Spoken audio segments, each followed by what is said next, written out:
Comme chacun le sait, le monde de l'entreprise et le milieu universitaire sont étroitement liés, à la fois parce que nous avons des formations en alternance, mais aussi bien sûr parce que nous recrutons de jeunes talents. Alors la CEPAC, à cette occasion-là, s'est notamment rapprochée de Cage pour réfléchir sur les problématiques liées notamment aux mutations managériales. De cette collaboration est née une chaire, et une chaire qui a conduit des travaux sur le thème du bien-être au travail.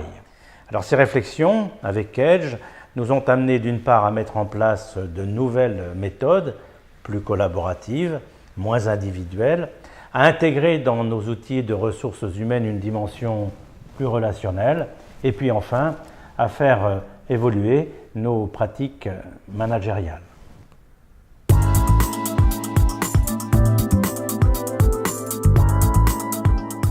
La Caisse d'épargne CEPAC s'intéresse depuis des années au sujet de l'impact du bien-être de ses salariés au travail sur la performance économique et sociale.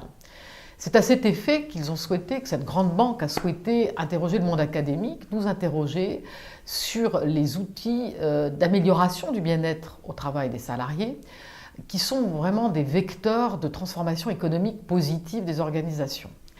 Le souhait également était d'avoir le regard des jeunes générations sur ces sujets et de les intégrer dans nos travaux. Et finalement, même si les mutations au travail interrogent la façon de travailler collectivement, notamment sur cette façon plus collaborative de travailler ensemble, sur fond de management à distance qui se répand de plus en plus, on s'aperçoit finalement à l'issue de tous nos travaux que le sujet fondamental qui demeure, c'est le sujet de la reconnaissance au travail. Comment mon travail est reconnu? Et finalement, ce sujet du bien-être au travail interroge les pratiques RH de politique de ressources humaines, notamment l'entretien individuel annuel. Tout cela autour d'un triptyque qui pourrait être sens, reconnaissance et cohérence.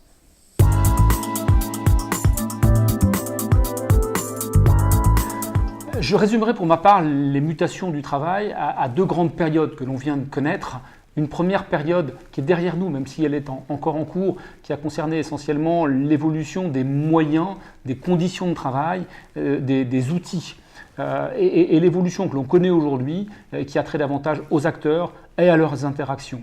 On a une entreprise qui est beaucoup plus ouverte aujourd'hui qu'elle ne l'était par le passé, je vais y revenir, mais une évolution donc qui change bien sûr le travail en lui-même, qui change les conditions d'exercice de l'activité, mais qui change surtout les modes de relation de travail et les modes de communication des acteurs, parce qu'on passe d'une relation managériale qui est dorénavant non plus binaire, mais matricielle entre un manager, un collaborateur, une équipe et des pairs.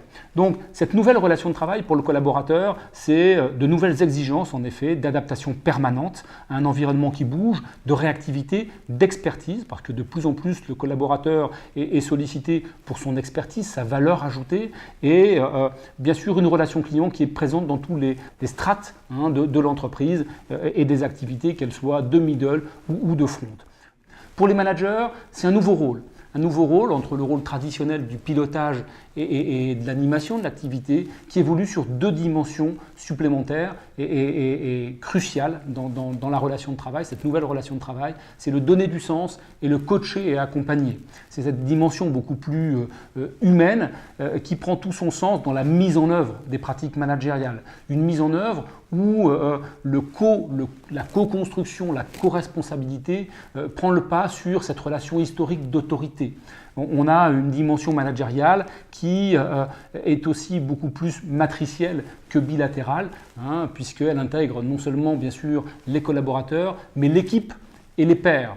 Et c'est cette nouvelle relation de travail, parce que c'est une notion, ce bien-être au travail, beaucoup plus large, beaucoup plus global, qui intègre des éléments d'ambiance de travail, d'environnement, de qualité de travail, sur lesquels le manager a dorénavant une responsabilité majeure. C'est ce qu'on a vu et c'est ce qu'on a essayé de faire et d'investir à la CEPAC depuis ces 5-6 dernières années avec Kedge.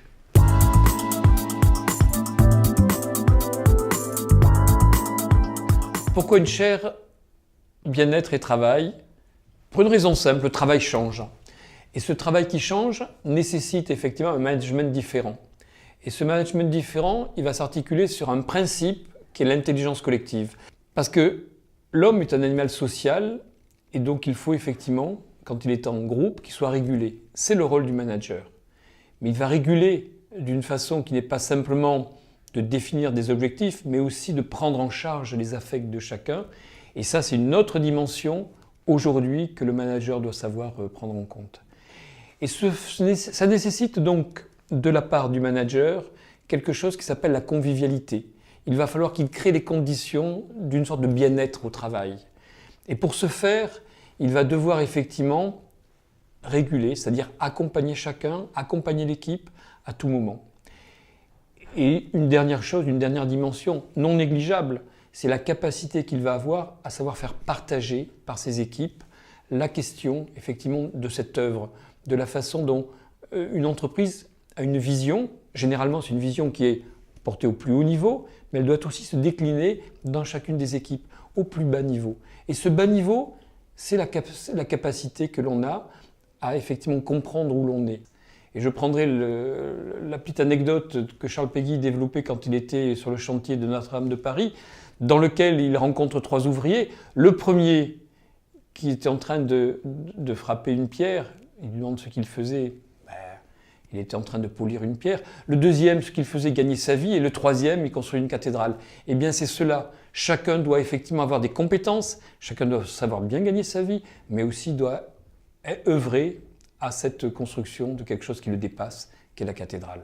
Nous sommes tous dans ces logiques-là, et c'est cela que le manager et le management doivent faire.